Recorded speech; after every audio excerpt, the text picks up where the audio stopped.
how do I feel emotionally safe? By grounding myself in the facts, like wifey said. I've learned over the years that the story be lying to me, good people. That damn story ain't true. That story is attached to a nervous system experience, right? So watch this. So emotional safety, your partner, you in 2026, you trying to have a conversation with your partner, right? You didn't already attach the story to it from 5 years ago when you had an emotional conversation with your partner, and maybe that didn't go too well, right? But now it's 5 years later. Now this ain't that. Now you trying to come to your partner, you're already preparing for the worst. Oh, she gonna do what she did 5 years ago. You see what I'm? So how I ground myself in the truth that gives me that emotional safety. She ain't done that in 10 years. You don't have to tell myself that. She ain't reacted like that in 10 years. Ground yourself in the facts. So that's how I kind of ground myself in the facts. I separate, stories from facts. So this is the part I want you to see, how the conversation changes depends on what story you're telling yourself. We good people. The conversation changes depends on what story you're telling yourself, right? If you want the conversation to go in a direction that it needs to go, in a safe direction, then you got to drop the stories, good people. Them stories gonna have you bottled up.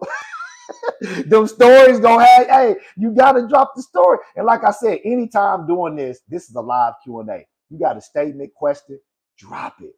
You don't have to wait to the end. All right, babe. All right, let's get to part 4. So what patterns show up first for you? We gonna kind of get through this. We kind of already touched this. You said panic, different things. So when pressure really hits, just name some of the patterns that kind of panic, and what else?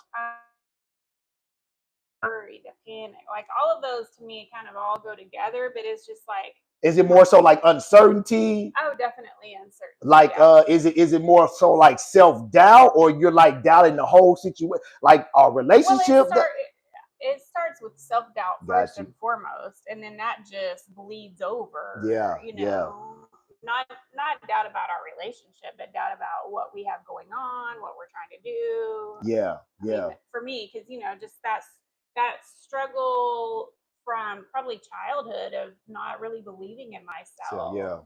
So I mean, that's just not how I.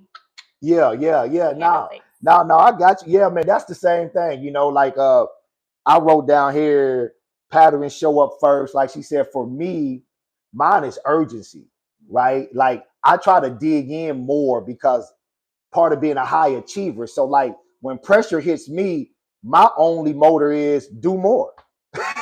And sometimes doing more ain't the answer, good people, right? So like that's what shows up for me. Urgency shows up. Isolation shows up for me sometimes. So I had to learn how to kind of isolate when I need to, but then don't isolate too much to where it causes us to disconnect, right? Isolate to regulate and then come together. So those are some of the patterns. I don't necessarily get critical of myself. That's not a pattern. Like wifey's pattern is probably more so critical, judging herself. I don't necessarily do that. Like I said, mine is just urgency. Got to do more. Because I feel like I used to feel like if something didn't go well in our life, then I wasn't doing something. It never dawned on me like, oh, that could just be the process. Oh, you just ain't far along enough in the process. I used to always, I guess that is being critical of myself. So that is a form of, criticism.